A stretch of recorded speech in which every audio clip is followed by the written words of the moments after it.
Brenda and Tony were driving along the countryside on a December night.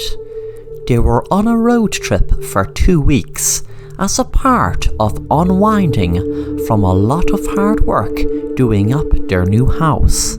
The plan was to stay in several motels along the way and enjoy the road trip and eating out in diners and enjoying the scenery in between. It was just about getting dark when Brenda was surprised to see a hitchhiker on the road. She said to Tony, "Do you see that?" Tony said, "Yeah, I wonder who is it, way out here."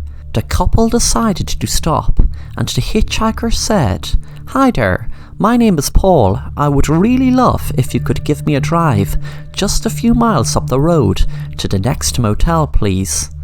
I took the wrong bus and I'm walking miles." Tony said, "Sure, hop in the back." The man's name was Peter. When he was in the back, he began to speak. "I was sure happy to see you guys come along. I must have been walking for miles. I was about to drop unconscious with tiredness from all the walking, and believe me, I'm not fit enough to walk that long. But ye guys, where are ye from? Let me guess. The big city, or maybe you're from the suburbs. Maybe you're the type of people that look down on folk like me." Brenda and Tony found that comment to be strange. Tony said, "Excuse me? Why would we look down on you?" Peter suddenly pulled out a gun and pointed it to Brenda's head and said, "I'll tell you why you look down on me, because I've a gun held to your girlfriend, or is it your wife's head, and you're probably saying to yourself, I'm crazy." Tony said in a voice filled with fear and shock, "What the hell, man? Put away that gun." Peter said, "I do the talking around here, now keep driving." Brenda began to feel around her pocket for her phone and pretended to sneeze, to look down and press 911. When she did, she kept the phone on, hoping it would be traced. Tony said, "Look man, I don't know what's going on, okay? But I know that we did nothing to you, so please just put the gun away." Suddenly Peter shouted, "Stop the damn car." Brenda shouted, "Please, no, please stop, just leave us alone." When the car stopped, Peter shot Tony in the back of his head, and he died instantly. The hitchhiker shouted to Brenda, "You're lucky I'm not going to kill you, bitch," and he ran out of the car. Brenda picked the phone up and said to the 911 operator, "Please help me, please, my husband has just been killed by some guy we picked up." 10 minutes later, the police arrived and took a statement from Brenda.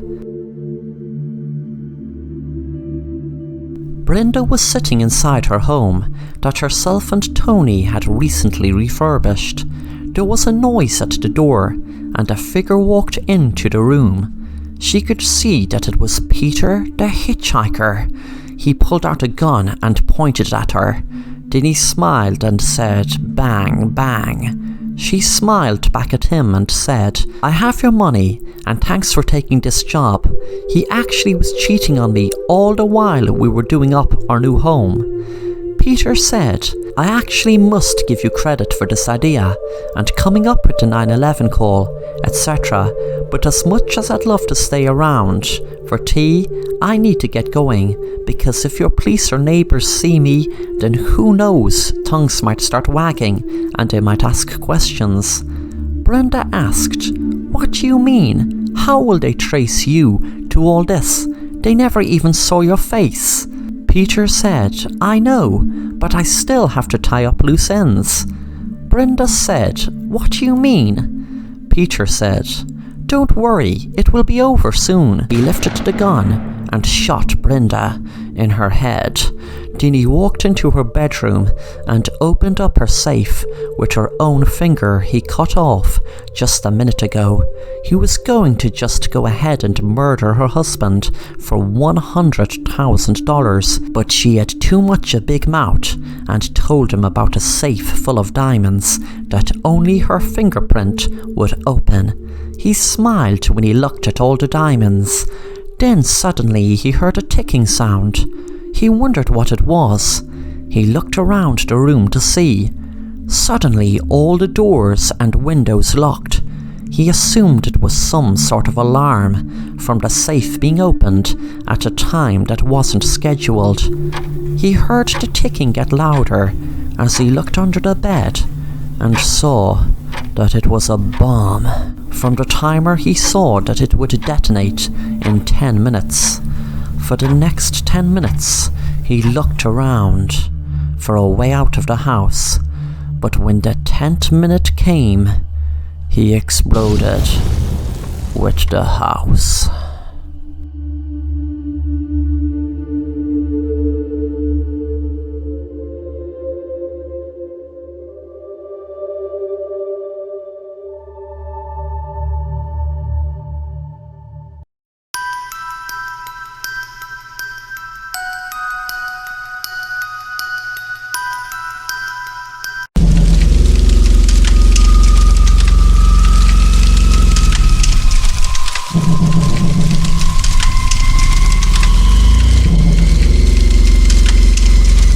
Friday night 2016.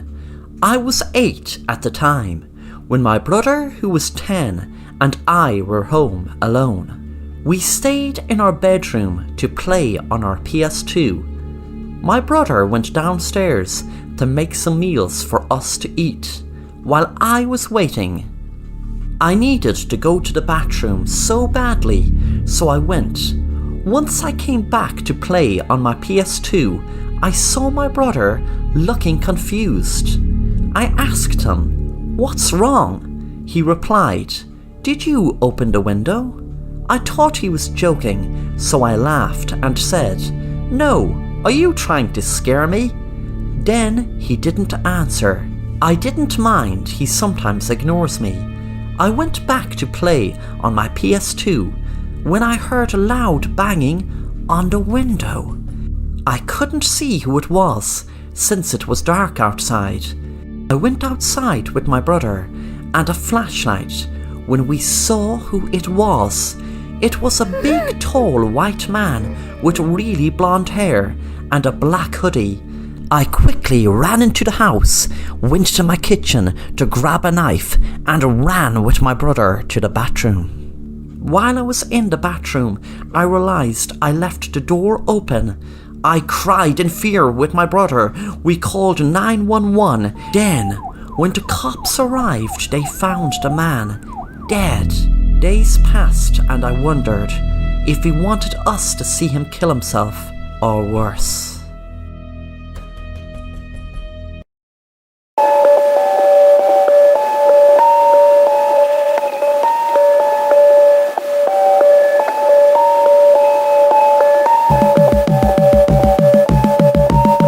Julie and Jake were having a difficult time in their marriage. They decided to take a train journey across America. What Julie hadn't known was Jake, her husband, only organised the journey to organise a hitman to kill her on the train. Julie was sitting down reading a book, while Jake said he was going to get a drink in the train's bar. As Julie was reading, a man sat down next to her, introducing himself as Andy, and asked her for the time. Julie found it strange, knowing these days anyone should have the time when they have a phone. The man introduced himself to Julie. This was all part of Jake's plan. 15 minutes later, Jake had arrived, and as planned, he told her an old friend of hers was in the next carriage. He recognised me and was asking for her. Of course, there was no school friend. The plan was that the hitman pushed Julie out of the train door when she went to see what friend. Jake hoped she'd take the bait and smiled when she did. Julie walked towards the door. Jake would have loved to have watched it happen, but knew it would be too obvious. The hitman was wearing gloves and an aesthetic face, just in case there were cameras they missed scoping the train out a few days ago. Jake had planned to walk up to the next carriage in about 15 minutes to get clarification the job was done. He was about to walk into the next carriage when the man said, "Hi sir, nice journey, isn't it?" Jake smiled, knowing those were the exact words he was meant to say. Jake replied, "Is the job done?" The man said, "Well, I got to chat a lot with your wife. She seems a very nice lady, but most importantly," he was looking behind Jake's shoulder at this moment. Jake turned around to see what he was looking at, and with his shock, he saw Julie staring at him with hatred in her eyes. The man continued to speak. "More importantly, your wife. She seems to be a very sweet lady, and may I say, a very beautiful lady."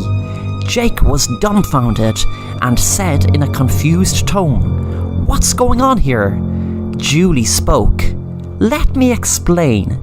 And this hitman here who goes by the name of Andy, which I call Andrew, is not just a regular hitman.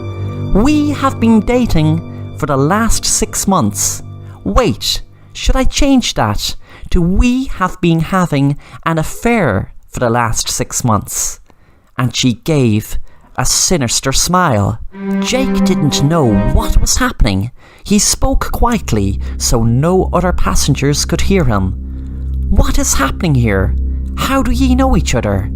Andrew explained. "When you first made contact with me, did you not realize it was me who first made contact with you?" Jake still couldn't understand how a hitman he hired on the dark web could have been having an affair with his wife he ordered to kill before he even made contact. Jake said, "Wait a minute. You said you made contact with me first." Suddenly Andrew said, "Well, we told a tiny lie, but it's not about me making contact first." With that, Andrew pulled off his prosthetic mask, revealing the face of their marriage counsellor they had for the last 6 months. It was Andrew and Julie were having an affair, and because of Julie not trusting her husband, she checked his phone one time when he left it on the bed for 5 minutes while he shaved. Just as he left, she picked it up in order to not have to put in any code that she knew she wouldn't be able to guess. He'd just been on it, so she didn't have to put in any access code. She went through it and came across a text that said all the information and money needs to be transferred to this email address. I will have the job done once the money is sent through Bitcoin to this account. Julie had no idea what it was, but sent an email saying, "I will send the money, but I need to know exactly what you're going to do. I need to know exactly every detail of what I'm paying for." Julie changed the real email, so no matter what email Jake sent would not get sent and would not be received by the hitman. But she changed it by adding a dot that was barely seen. But Julie kept contact and brought the hit forward, of course, with the real hitman thinking he was in contact with Jake. Julie had been on the train waiting for the hitman to arrive, and when he did, there were undercover police ready to arrest him as soon as he asked for the time. They waited until a guy with a prosthetic face of Jake clarified with the hitman did he finish the job. Then the undercover police moved in. The real Jake was shocked to learn that the hitman was arrested a week ago, and he was going to be arrested now. Julie looked at him and said, "You son of a bitch."